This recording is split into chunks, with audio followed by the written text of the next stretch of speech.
Hey everyone, welcome back to Great Quarter Guys. I'm your host, Andrew Cox, research analyst here at FreightWaves. I have Seth Holm with me here, Mr. Retail Guru, and also part of the Freight Intel group with me at FreightWaves. Seth, how are we, my man? Doing well, Andrew. We got a cool show, guys. We have had a lot going on over the past week. I don't know if you guys have kept up with the absolute bonkers news, whether it's from Bitcoin rising to near all-time highs. It's kind of peaking back up towards that December 2017 peak. We're going to talk about that a little bit. We're also going to talk about Cramer. He considers this one of the most speculative markets that he's ever seen, and a lot of that's driven by the electric vehicles and the electric market. So we're going to talk about that a little bit. But our big conversation is going to be on the Class 8 truck orders and the trailer orders as well. We're going to have a discussion whether or not this is the right time for carriers to be expanding their fleets.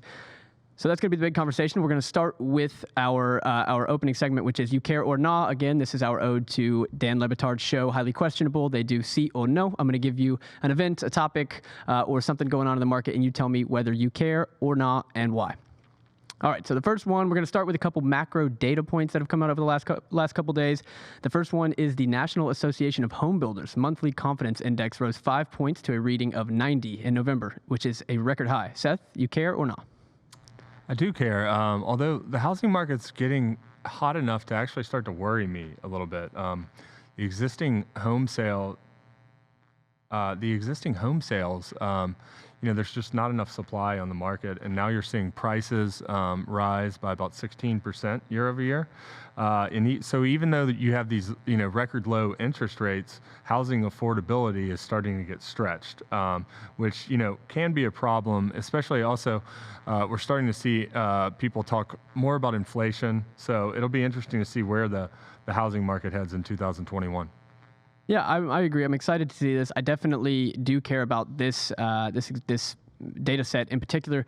I've been watching this over the past few months. I mean, the home builders, after a pretty desolate 2018 and 2019, are now very confident. The home prices are up, as you said, but demand is ridiculous. We have this, people kind of, I think they overblow the mass exodus story, but there are a lot of cities, especially on the West Coast, LA, San Francisco, that are losing residents to cities like Chattanooga and like Austin, Texas, and other, tech entrepreneurial hubs that we have. So, but yeah, it's good to see the home builders confident. That should be a good sign for freight as well. People buy homes, they got to buy appliances, they got to buy furniture, they got to buy a bunch of other things to fill it up. So it's definitely a good thing for freight.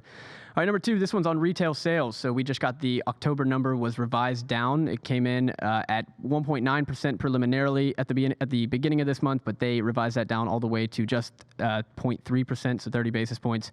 You care or not, Seth? I don't care on this one. I saw that, they disappointed a little bit. They've been positive for 6 straight months. You do have a little bit of deceleration going on. I think it's more of a short-term blip. I think, as you well know, we talk about it all the time. I think Christmas season will be strong, and so at this point, I'm not too worried about it. Yeah, I'm not too worried either. I think there were some disruptions based on on what was sold when. I mean, the iPhone getting pushed back, I think definitely hurt October. Could have been better on there. But overall, I agree. I think holiday season is going to be really strong, and I'm not too worried about this number. I think, well, I lost my train of thought, but it doesn't matter. But let's go on. Let's just push on to number 3. And this was actually a story that I did on Point of Sale yesterday, which is our retail supply chain newsletter. And this one's just on that brands and retailers in every industry, from Coach to Frito-Lay to every industry, I think, Bed Bath & Beyond and Kohl's, they're all slashing the amount of products they offer in an effort to slim down their supply chain. Seth, do you care or not about them kind of cutting a lot? And this is big time, cutting a lot of their SKUs? I do care, and it's interesting. This was a big Wall Street Journal article, and so what you had was, as America kind of got consumerized, right, from, call it 40 or 50 years ago, and you had, original Coke, and now Coke is paring back on their SKUs. Yep. I think they from hundreds down to 100 or so. As consumerism exploded in America, that both in brick and mortar sales and online, consumers were inundated with choice. And one thing that I think about, my brother lives in Europe, and so I go to visit him, and one of the things I can always know where I am is whenever I go in the grocery store, in Europe. There's just not a lot of varieties of whatever it is. If you think about any grocery store aisle in the U.S., I mean, just think about like the toothpaste aisle or the deodorant aisle. Like over there's 2 or 3 choices, you know? And here you've got 50 or 100. And in another respect, though, it does kind of remind me of like investment bankers and consultants.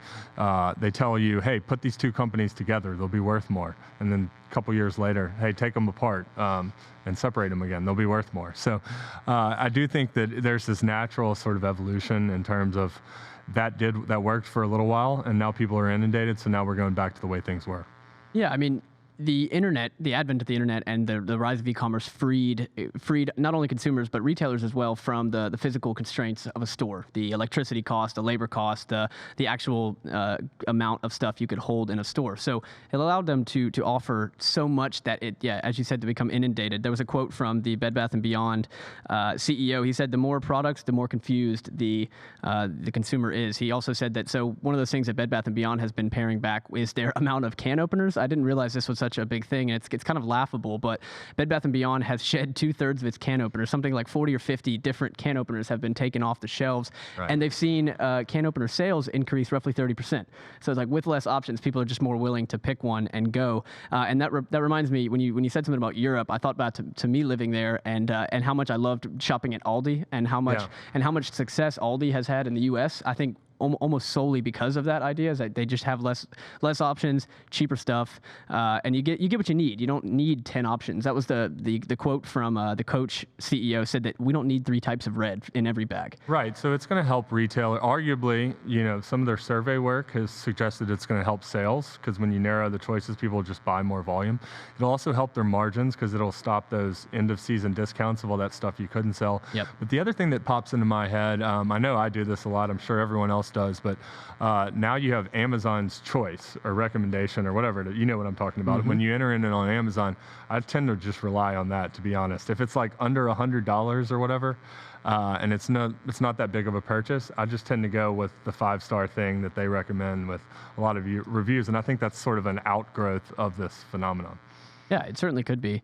I mean, yeah, and Seth and I were talking about this off air, is like, does this actually, the way that the Wall Street Journal article presented it, it was like they were trying to slim down the supply chain. And I don't know if it's, I mean, yes, it's slimming it down, but it's not so much making it any smaller. They're trying to increase sales with this. They're trying to decrease the amount of discounts they have to do at the end of the year. So I don't think the actual supply chain gets any smaller. It just gets more concentrated on the goods that are selling really well at the time. Right, and then that raises a lot of questions like we were talking about, is the existing supply chain in terms of factories producing all this? Are they just going to have changeovers on the manufacturing line? But yeah, arguably you could argue that the throughput in terms of the transportation sector it's actually a good thing for volumes. Yeah. All right, so I got another one for you. This is the one I hinted at a minute ago. This Jim Cramer calls this the most speculative stock market he's ever seen. Much of this is driven by the rally on the SPACs. We talk about those ad nauseum here at FreightWaves, and then also the EV-related stocks. For example, Tesla has rushed from a $100 billion market cap at the beginning of the year to now a $500 billion market cap. They're now worth something like half of all of the entire automotive industry market cap, which is crazy because they only sell 500,000 cars when the rest of the industry sells 20 million in total. So all in all, you care or not that Cramer thinks this is the most speculative stock market he's ever seen? I do. I definitely do care, because and do you agree? I watch all this closely. I mean, I do agree in pockets. This is what we're starting to see, I think, are early signs of very speculative activity. Yeah, Elon Musk is the second richest individual in the world now, behind Bill Gates. Kind of crazy, especially for all those short sellers that were shorting it back at the IPO.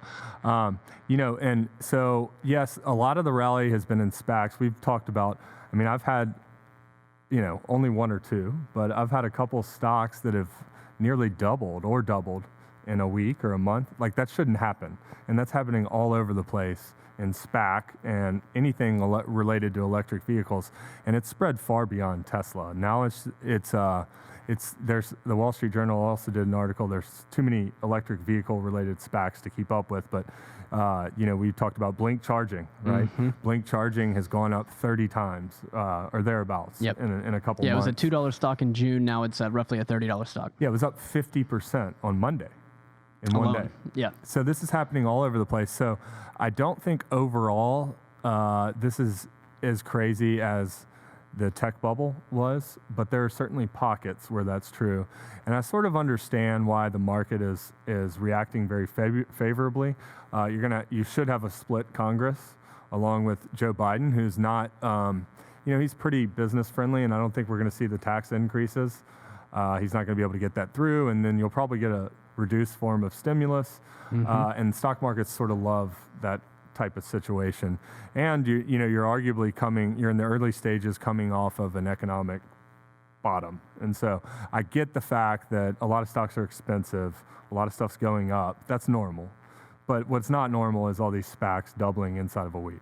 Yeah, I mean, I was thinking back, you said something that stocks are not supposed to double in a week or a month. And I was thinking, maybe in the case of like Zoom, where their entire business model changes over the course of a month, maybe in that case where they see revenues double or triple or quadruple in a quarter. Right. But that's not what's happening at Blink. That's not what's happening at NEO and some of these other EV stocks that have just seen explosive growth. Yeah, I mean, Citron Research, which is a prominent short selling firm, I think put out a short recommendation on Blink. I wasn't able to read it yet, but I think they referred to them having $1 million in revenue. You would know more than I do. But yeah, it's a tiny company. So it's $1 billion market cap, got like and they've 60 got employees. $1 million in revenue. So, on my math, that's 1,000 times revenue.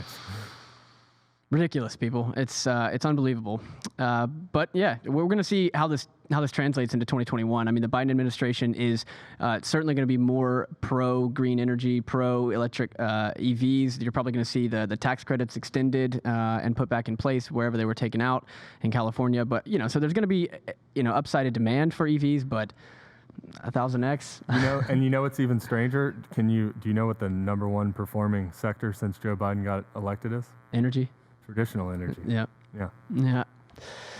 Strange times. If that doesn't tell you a little bit about what kind of president they're expecting Joe Biden to be, I don't know what will. All right, so the last one here, this is something that, I haven't spoken about in a long time. It's something that I care deeply about and have been involved in for a long time. But it's time to talk about it because it's approaching all-time highs. This is Bitcoin. Bitcoin is back, according to everybody else. And if you look at the price of the last few days, it's been ridiculous. It's now up to close near the December 2017 highs of 19.7. So it's in the 19.5 range right now. We're likely going to see that bust out to the upside here in the next couple weeks. Seth, you care or not that Bitcoin is approaching all-time highs? I care, and you got me in on some Bitcoin. This is a watershed moment, everyone. This is a watershed moment. A year ago when I met him, this was not the Seth Holm that I had. That's right. So I did a lot of research on Bitcoin years ago, and so Ray Dalio has been sort of he's had mud thrown at him in the media. He's the biggest hedge fund manager, and he was caught up in the fact that Bitcoin cannot be used as a currency to buy things, and it's too volatile, and it's not a good store of value. So. In the past, and then it seemed like it could be hacked. As I've gotten older, you kind of talked me into. Andrew said he thought Bitcoin was going to 100,000, and I was like, okay, let me look into this. Take a look. Let me look into this, and so I had to buy some Bitcoin, and I actually agree with him. I think the major bull case right now for Bitcoin, and I don't want to steal your thunder because I want to go off script here, and I want to hear your 30-second elevator pitch for why.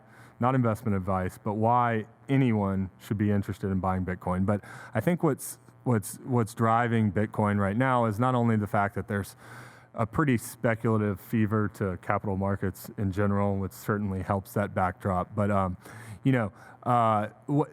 so with the coronavirus, right? The global economy shut down. All of the G7 and developed economies are in a major, major recession. Even China, I think, is the only one that's going to escape recession, and as well as I do, we can't trust their data, and so arguably even they may have had negative GDP, and so what that's resulted is you're talking about 80 to 100 trillion in GDP that's going to be down, I don't know, anywhere from 5-10%, trillions of dollars. Yep. And GDP shortfall this year that developed and developing governments had to make up, so we didn't go back into 2008 or a Great Depression. They had to bridge that gap with fiscal spending. Yep. And so you've just had, it's not only dollar debasement, but it's global currency debasement. And so, and then you've got the Biden administration, and arguably, as I've said, we're at an economic trough, or we probably were in about May or June. Yep. And so as the world comes back, and with all this easy fiscal and monetary policy, we might have inflation for the first time in a few years. And when you combine that with the fact that global debt and deficits are just ballooning, and the fact that you've seen, technology in general accelerate in e-commerce and all these sorts of things. I think all that is coming together into one. People are skeptical of those hard currencies more than they ever have been. And now it's a way to hedge. It's the new digital gold, and it's a way to hedge your portfolio. And then even central banks have adopted some of the, they've talked about it.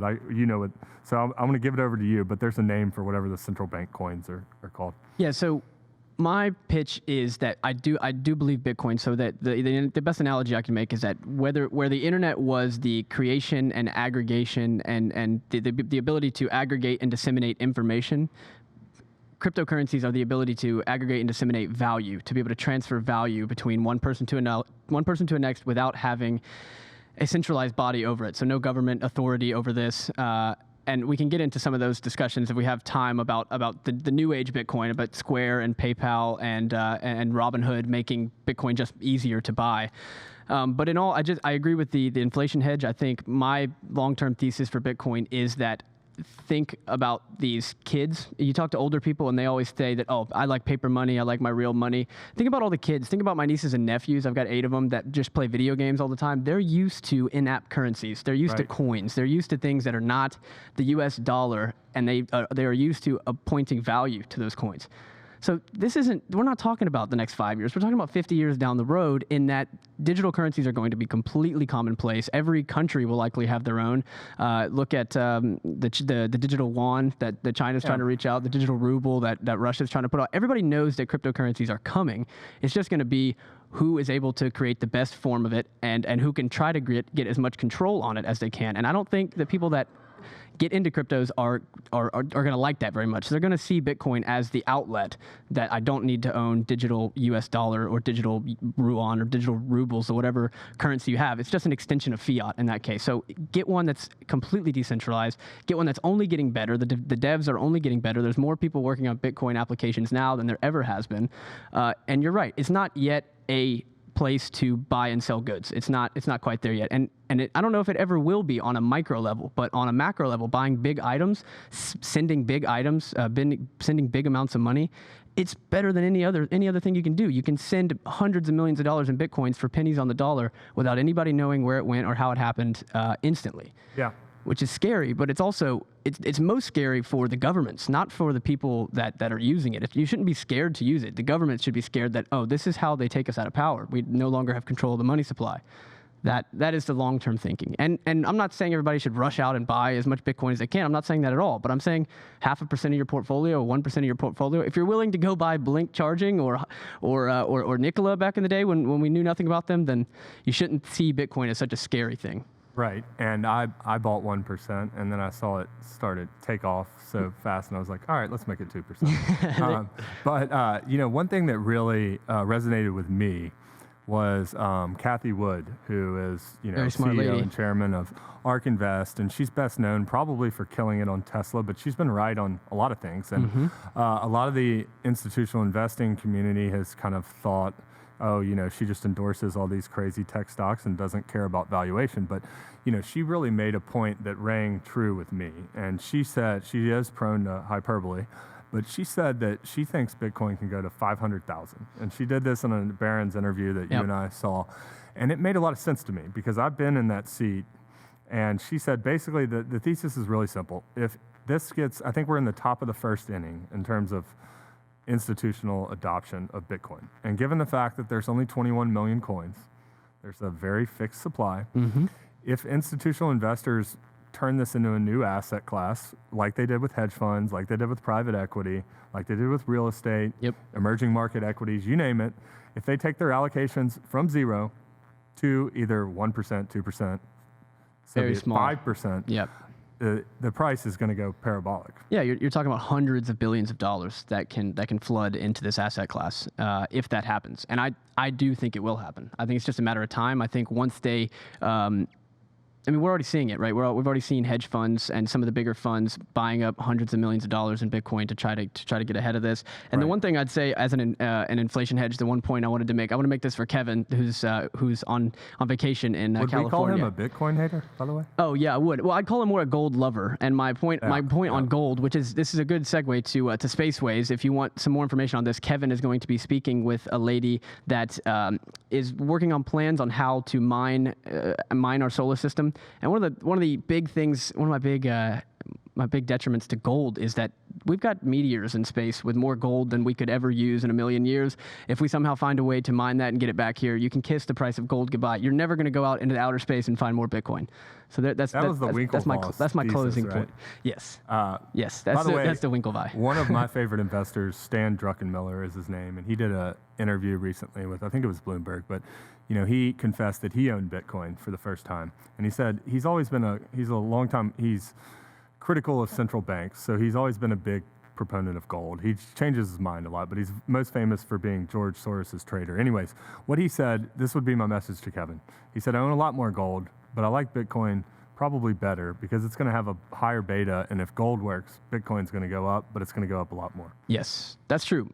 If the price of gold goes up, you can almost guarantee that the price of Bitcoin will go up. I mean, I just simply as an inflation hedge, as a store of value outside of government entities. Yeah, that's true. So we got 10 minutes. Let's try to get to our what was supposed to be our bigger conversation, but we talked about Bitcoin, and that's fun. And if you want us to talk about Bitcoin more, we certainly can. But let's talk about trucking a little bit. Should you be adding trucks, trailers, or doing nada? So let's state this. So the pros and cons. The yes reasoning is fairly straightforward, right? It's cash more revenue and confidence right now. The rates are great. Demand is being driven by factors that should hold throughout the majority of next year. Let's go get some trucks, make some more money. Right, pretty simple. Right. But the no side is a bit more complex, and that's what we're going to spend our time on here. So I'll just give some quick data points, and then we'll get into the discussion. So on the truck side of things, in September, we saw Class 8 truck orders at 31,300. That was up 146% over last year. Again, okay, beautiful. I forgot about our chart here. So this is Seth and I's model. You can look at that purple or magenta line as the 2020. That's the most important line we're looking at, as well as that flat white line. So that flat white line is what we estimate to be the replacement rate. So we can get into that if you want to, but it's about 225,000 trucks. It's just the natural replacement rate of older trucks out of the market each year. That's what is needed to be bought to replace it. So we've been well below that for all of 2019 and the majority of 2018 up until September and October. We've seen those numbers just fly up.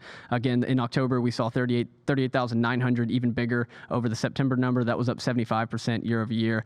And the surge in September was the highest monthly total since October 2019, but then it went even higher in October. And then let's say from FTR, they say the net Class 8 truck orders over the past 12 months ending in September was at 197,000 units, but then they added another 40,000 units in October. So right now, for the 12 months trailing, we're about at the replacement rate. Seth, do you think this massive surge that we've seen in September and October has been a factor of pent-up demand, or are these people really looking at this market and thinking, all right, it's time to expand? Well, that's one of the problems. I just wrote a paper on this whole topic, right? So set the stage here. So that, back on that chart, you showed that magenta line. My main takeaway is it's about that green line was 2018, and it's basically off the chart. It's the very top of the chart. We're about to cross over that line. And so there's basically a couple camps here, right? And I talk about this. If you're a Passport Research subscriber, in the email on Friday, I put out this report. But so here's what it basically is. Right now, new truck orders are surging. There's a bull camp and there's a bear camp. What the bullish people say, and a lot of the truckload executives are on this side, they're saying, hey, because of COVID, you had OEMs shut down. Our average truck age got extended. In Werner's case, they talked about it going from 1.8 years to 2.0 years. So, hey, most of this, and given the fact that we ran so far below replacement rate for all of 2019, the first half of 2020, and maybe the very end of 2018, we're just playing a little bit of catch up here. We're just replacing old fleets. And by the way, there's such a bottleneck of drivers because of the partial capacity of these new driver schools, the Drug and Alcohol Clearinghouse. Not only is it's primarily aging fleets, and even if that's happening, even if it were new capacity, right? So that's the big question: is it aging fleets replacing? Is it new capacity? Is it large enterprise carrier drivers striking out on their own because you've got $3 spot rates and they think they can make a lot of money going out and entering the owner-op market? So one of the problems here, and what makes this interesting, is we have really good demand side data in FreightWaves and sort of in the industry, but supply data is very, very hard to come by. And we have it, but it's really messy. It's old.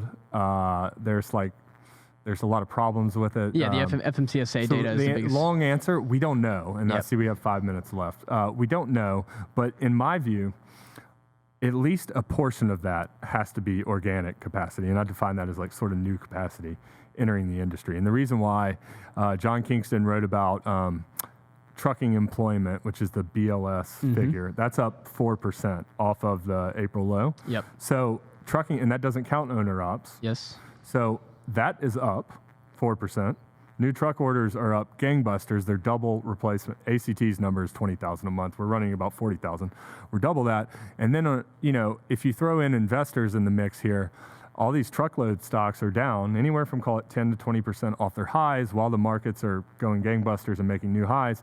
And I think the reason is because this market has shown a lack of historical discipline when it comes to capacity expansion. So I don't think anybody knows a great answer, but what the worry is, hey, even if this is starting out as aging fleets, as long as rates stay where they are, eventually it's going to be organic capacity, and this cycle is going to come to an end. It's probably not going to happen for another year because we're about to push through gigantic contract rate increases, but it's more of a question of late 2021, 2022. Yeah, I mean, it's important to note that most of these trailers and tractors are not going to be delivered till the second half of 2021 to begin with. But you said something that reminded me. I think it was Derek Leathers, the Werner CEO. He said he basically jumped to that this is just a pent up demand. They're afraid of the OEM shutting down again, so they're going. Everybody's replacing what they can right now. It's just kind of funny that carrier CEOs are very quick to try to throttle down any chance of adding capacity or for rates to go down. Well, and I think Derek Leathers is very impressive, but he's also very smart. Yeah, he's very smart. They probably thought that question might come up on the conference call. What do you think? Yeah, maybe. I think they might have had an answer that they thought. And I'm not saying he was being dishonest at all. No, I mean, I think what he said was primarily true. But what do you think in the back of? So let's in the last 2 minutes here, what would you do right now? If you were running your own carrier, make it whatever size, are you going to go out there and chase rates and expand your fleet, and why? One, I think it would depend on the driver, right? Until we get these if you have access to new drivers or to drivers that are willing to come work for you, then maybe you do. But my whole issue here has been that with the driver restraints, I saw Eric Fuller, CEO of US Express, says that he believes that we'll end 2020 with 200,000 fewer CDLs on the road than we did when we entered the year. So if you can't find drivers to seat your trucks, there's no reason to be going out and buying trucks. Now, trailers are a slightly different story because you see companies like Amazon and you even see retailers and brokerages as well getting out into the assets, buying up a bunch of trailers and creating more drop and hook programs.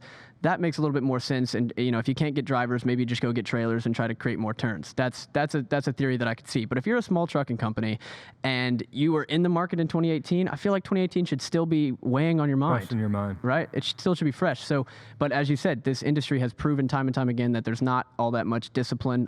They get kind of googly-eyed when they see $3 a mile and they go out and buy trucks. And I'm not saying it's a bad choice. I'm just saying really think it out, because in 2021, we're going to have 3 or 4, maybe even 5 vaccines that are going to come to market. Most of the people in America are going to be vaccinated by the end of 2021, and people are going to be going on vacation. They're going to be going back to Mexico and to Europe and to Canada and everywhere else that they'll allow us, and spending money on groceries at restaurants and everything else. So the demand for goods is going to go down.